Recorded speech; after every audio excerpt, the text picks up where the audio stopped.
I want to expose why the Earth is flat from a pilot's perspective. This is disclassified pilot's information. This is the contract, the paperwork that you have to sign when you become a pilot. Let's take a look at what's inside of it. All right, so this is the flight dynamic symmetry. This is the handbook that you get to become a pilot that you have to sign when you're done with the classes. Right off the rip, you get a bang. There is a flat Earth. There is a non-rotating Earth. The aircraft has constant mass. The aircraft is a rigid body. All throughout this curriculum, they talk about a flat Earth. They do it again right here. It talks about, in this situation, how this relationship is correct for a flat Earth in a flat atmosphere. Now, it talks about a flat, non-rotating plane throughout this whole entire course, but what really gets me, the kicker, is they make you sign this at the end, and look what it says. This document contains information affecting the national defense of the United States within the meaning of the Espionage Laws Title 18 U.S.C. Section 793 and 794. Its transmission or the revelation to its contents in any manner to unauthorized person is prohibited by law. They have to sign this paperwork at the end of their course to get a license that says they will not disclose anything. It's against the law if they do. So remember that. Remember that next time you soak in the indoctrination. Have you heard the rumor going around about pilots? That they actually know the Earth is flat and they've made an oath to keep it a secret from us. How long have you been a pilot for? 43 years. Wow. What shape is the planet? Flat. We're supposed to keep it a secret. It seems like they're just telling jokes, but have you seen this? This is an actual flight manual. You can find this PDF online, and when you take a closer look, it's got some strange things in it. Look at this. Flat Earth. Yeah, flat Earth, non-rotating Earth. Wait a minute. Supposedly this next part comes from an anonymous pilot who said this is the contents of the last page in flight school that they have to sign. So this rumor I cannot verify, but they say that when a pilot signs at the end of flight school, there's this little portion that basically says what happens in flight school stays in flight school, and if you were to talk about some of the things in the manual, well, it's a matter of national security. I don't know. Seems a little strange, but if this were true, no pilot would be able to talk about it. But the flight manual itself was actually pretty easy to find, and it admits a flat, non-rotating Earth. This is insane. Watch. Seashore. Go to a seashore and figure out why you can't, if you live on the East Coast, figure out why you can't see Spain from the East Coast of North America. Oh, so Bill Nye is saying if the Earth is flat, if someone's standing here and then standing here, they would be able to see it, right? Even if it's hundreds of miles apart? But no, that is blatantly wrong. He's basically lying. And I can prove that by this picture. Everything that you see in the distance goes down to a horizon. For example, this hallway, it's the same distance from the floor to the ceiling all the way down, but look how it gets smaller at the end because it's farther away. That's exactly what would happen on this map. But he's saying the reason you can't see from so far away is because the Earth is bending over and you can't see on that other side of the bend. Everything goes to the horizon. Is he blatantly lying or does he just not know? And seeing as they're probably not going to do that, we're going to do it for them. Here's my beautiful Bible. Look how pretty that is. Such a lovely Bible. Given to me by Mr. David Shane. Yeah. Humble servant of God, May 23rd, 2023. I actually received it on May 25th, oddly enough, which is my late mother's birthday. Thank you, David Shane, once again. So let's go ahead and see what this says. Genesis 1, verse 6. Then God said, let there be a firmament in the midst of the waters, and let it divide the waters from the waters. Thus God made the firmament, and divided the waters which were under the firmament from the waters which were above the firmament. And it was so. And God called the firmament heaven.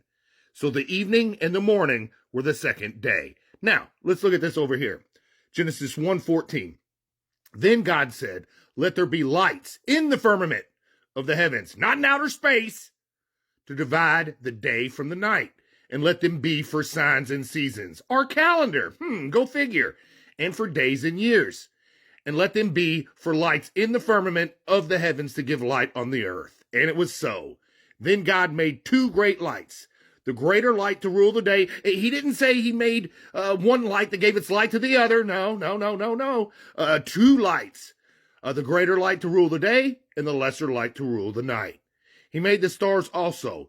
God set them in the firmament of the heavens to give light on earth, not in outer space, and to rule over the day and over the night, and divide the light from the darkness. And God saw that it was good. So the evening and the morning were the fourth day. So what's your take on that?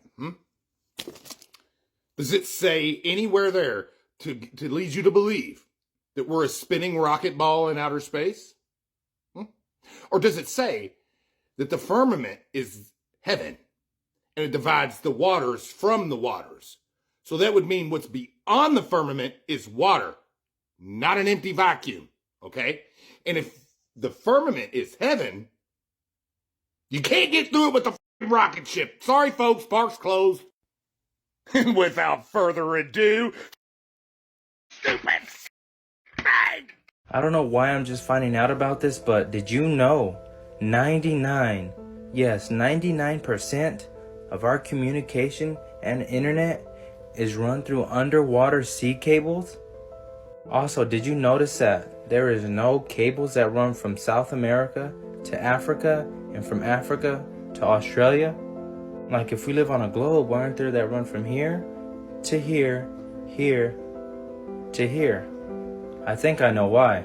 Back to the map, so think of Australia as 1, Africa as 2, and South America as 3.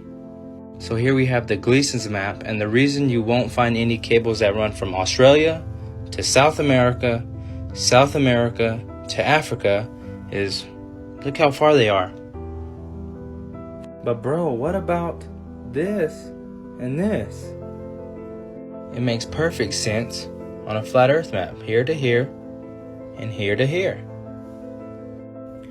Over 99% of international data traffic is transmitted through underwater sea cables. But what about satellites?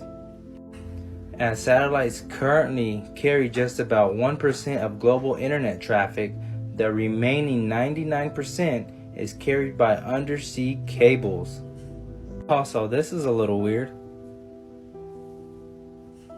Am I the only one, or has anyone else thought of why would the astronauts have their star on the Hollywood Walk of Fame? Why are they actors? So here's the problem I have. You see this sphere?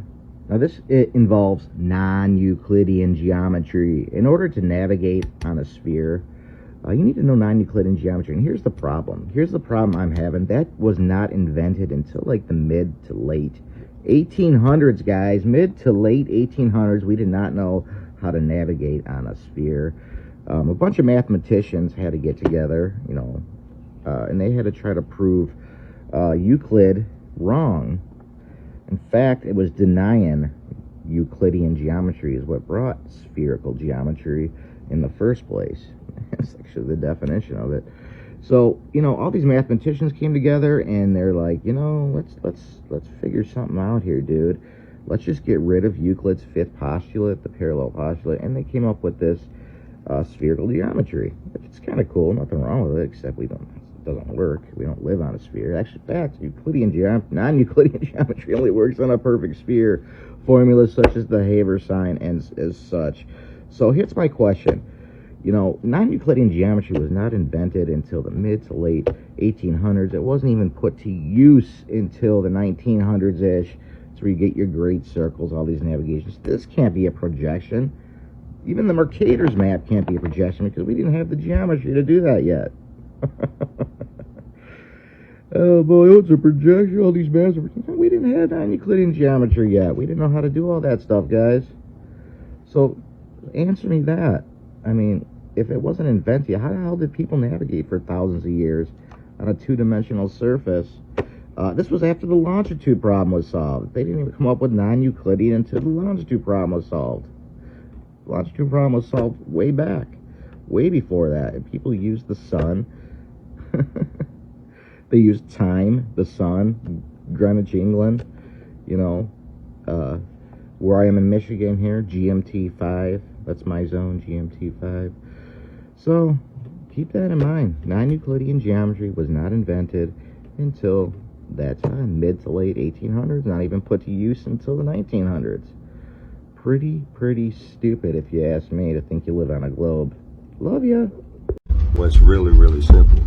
For thousands and thousands of years, all the ancients used a sundial to tell the time. Okay? Now you have to remember this. They even taught you this in school, that the sundial was used to tell time. Now, if we use a ball, a spinning ball, and the sun, it doesn't work. But I'm going to show you how this works. Check this out. It's really, really simple.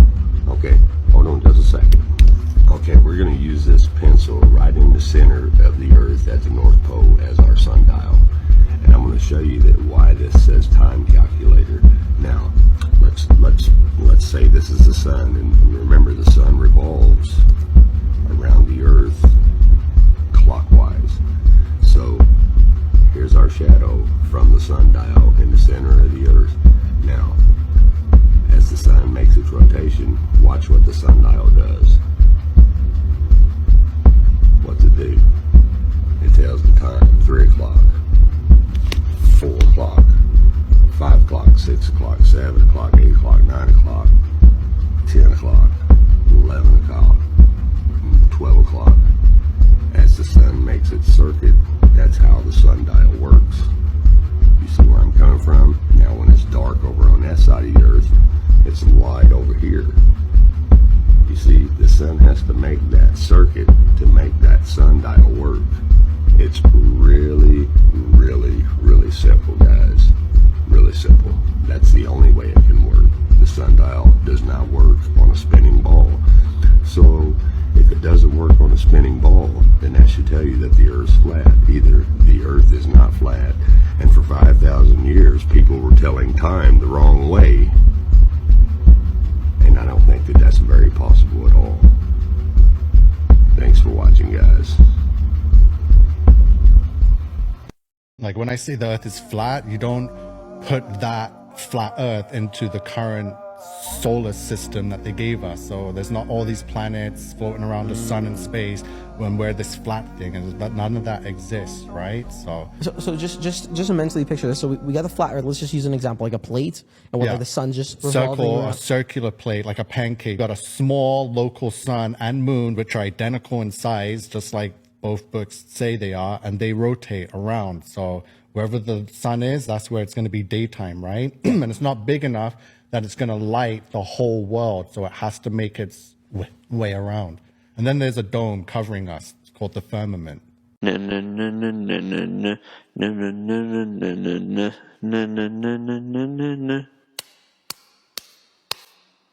One of my friends sent me a series of videos that had this and this, and they're like, why isn't that in the Bible? And I was like, it's in my Bible. Over in the book of Genesis, right at the beginning,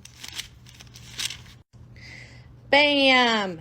This is the pocket edition of the Catholic Study Bible that I was given for confirmation class 30 years ago. This is in here for historical information so that we know how the ancient Hebrews viewed the world, because they talk often about the firmament and the floodgates being opened in the book of Genesis. Let's check what nonsense the guy who stole Ace Ventura's hairdo has for us today. The Earth is free-falling through a dark and frictionless vacuum. That's a direct contradiction to what NASA says about space. Effects of the solar wind. The wind speed of a devastating Category 5 hurricane can top over 150 miles per hour, or 241 kilometers per hour.